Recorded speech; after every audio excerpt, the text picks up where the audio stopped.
మనం సక్సెస్ని తీసుకున్నంత గొప్పగా ఫెయిల్యూర్ని తీసుకోలేకపోతున్నాం. అసలు ప్రాబ్లం ఎక్కడుందో, లోపం ఎక్కడుందో అని సరే వెనక్కి వెళ్ళి చూస్తే నాకు ఒక విషయం తట్టింది. ఈ విషయం ఏంటంటే, మీరు గమనించండి, మనం సక్సెస్ని చాలా బాగా సెలబ్రేట్ చేసుకుంటాం, చాలా హైలైట్ చేసాం. సక్సెస్ అంటే ఇష్టపడిన వాళ్ళు ఎవరు ఉంటారు?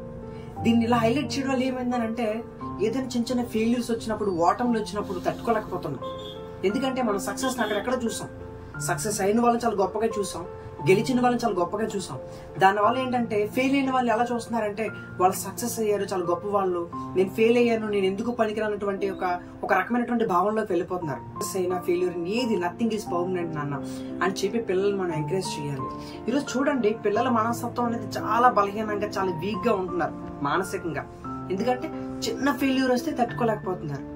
ఈవెన్ ఇప్పుడు ఎగ్జామ్స్ రిజల్ట్స్ కానివ్వచ్చు, నిన్ననే చూసాం మనం, ఎగ్జామ్ రిజల్ట్స్ అవి వచ్చి చాలా మంది సూసైడ్ చేసుకున్నారు. లేదా లవ్ బ్రేకప్ లాంటి విషయాలు చూస్తున్నాం. లేకుంటే ఎవరైనా బిజినెస్ లో లాస్ అయితే గానీ, ఇలాంటి చాలా విషయాలు. ఇక్కడ సమస్య రిజల్ట్ గురించో, లేకుంటే బిజినెస్ లాస్ గురించో, లేకుంటే లవ్ బ్రేకప్ ఇక్కడ సమస్య కాదు. ఇక్కడ సమస్య ఏంటంటే వాళ్ళు చూసే కోణం. ఈరోజు రిజల్ట్ గురించి వాడు చనిపోకపోవచ్చు, వాడికి రిజల్ట్ బాగానే వచ్చింది, కానీ వాళ్ళ మనసు మాత్రం చాలా బలహీనంగా ఉంది. కానీ రేపటి రోజున వాడు జాబ్ లో ఏమైనా అవమానం వస్తే ఖచ్చితంగా వాడు సూసైడ్ చేసుకుంటాడు. ఇక్కడ వాడు దాటి వెళ్ళిపోయినా అక్కడ ఖచ్చితంగా సూసైడ్ చేసుకుంటాడు. ఇక్కడ సమస్య ఏంటంటే బ్రేకప్ ఇంకేదో కాదు. ఇక్కడ సమస్య ఏంటంటే వాళ్ళ మనస్తత్వాలు చాలా బలహీనంగా ఉన్నాయి. నేనేమన్నానంటే, వాళ్ళని బలంగా తయారు చేయాలి. ఓటమైనా గెలిపోయినా ఏమైనా సరే వాటన్నిటిని తట్టుకొని, వాటన్నిటిని దాటుకొని ఏం జరిగినా సరే ముందుకెళ్ళాలనేటువంటి విషయాన్ని వారి మనసులో చాలా బలంగా నాటండి. అది స్కూల్లో కావచ్చు, లేకుంటే ఇంటి దగ్గర కావచ్చు.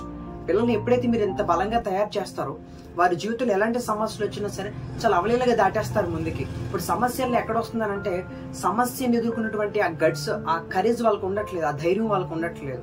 పిల్లలతో మాట్లాడండి, వాళ్ళకి చెప్పండి.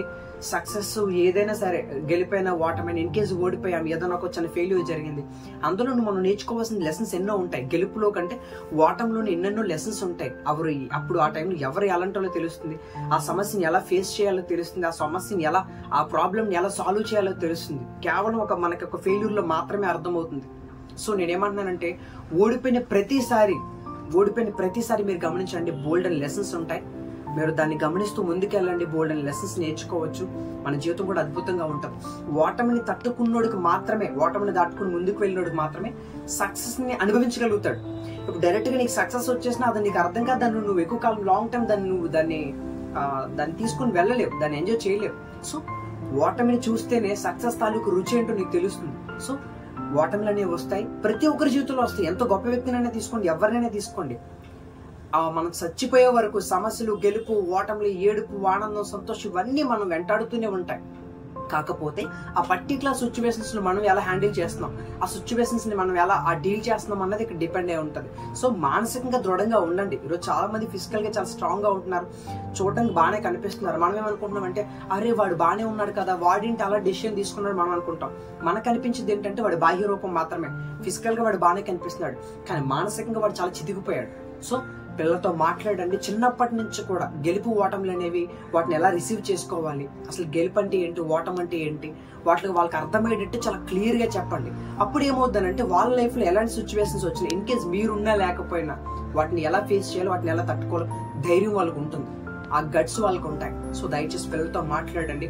ఇటు విద్యా వ్యవస్థలో కానీ పిల్లలకి పాఠాలతో పాటు విలువలు కూడా బోధిస్తూ ఉండండి. మానసిక స్థైర్యాన్ని దయచేసి మాట్లాడండి. ఎందుకనంటే ఈరోజు రిజల్ట్స్ చూస్తున్నాం, చాలా మంది పిల్లలకి ఫెయిల్ అయితే వెంటనే ఆత్మహత్య చేసుకోవడం లాంటి డెసిషన్ తీసుకుంటున్నారు. మరేంటి, వీళ్ళు కేవలం అక్కడ ఎడ్యుకేషన్, విద్య మాత్రమే నేర్చుకుంటున్నారు తప్ప వాళ్ళకి ఒక రకమైనటువంటి మోటివేషన్ లాంటిది కానీ, లేకుంటే ఒక ఆత్మస్థైర్యాన్ని అందించేటువంటి మాటలు అందడం లేదేమో అనిపిస్తుంటది అప్పుడప్పుడు నాకు. పిల్లలకి విద్యతో పాటు కొంచెం మనోధైర్యాన్ని ఇచ్చే మాటలు చెప్తూ ఉండండి. గెలుపు ఓటంలో తాలూకా వాటి యొక్క అంతరార్థాన్ని తెలియచేయండి పిల్లలకి. అలాగే ఇంటి దగ్గర పేరెంట్స్, నాట్ ఓన్లీ టీచర్స్, అలాగే ఇంటి దగ్గర కూడా పేరెంట్స్ కూడా వాళ్ళతో మాట్లాడండి. వాళ్ళు గెలిస్తే వాళ్ళు ఎంకరేజ్ చేయండి, తప్పేమీ కాదు. అట్ ది సేమ్ టైం వాళ్ళు ఫెయిల్ అయినప్పుడు కూడా వాళ్ళతో మాట్లాడి వాళ్ళకి సరైనటువంటి గైడెన్స్ ఇచ్చి, అసలు లోపం ఎక్కడ జరిగిందో వాళ్ళతో క్లియర్ గా మాట్లాడి ఇంకొంచెం ఒక స్టెప్ ముందుకు వెళ్ళేటువంటి ప్రయత్నాలు వాళ్ళతో పాటు కలిసి ప్రయత్నం మీరు కూడా జర్నీ చేయండి. వాళ్ళు ధైర్యపరచండి. ఎందుకు చేసుకుంటారు సూసైడ్ లాంటివి, అలాంటి ఆలోచనలు, పిచ్చి పిచ్చి ఆలోచనలు వాళ్ళకి ఎప్పుడే రావు.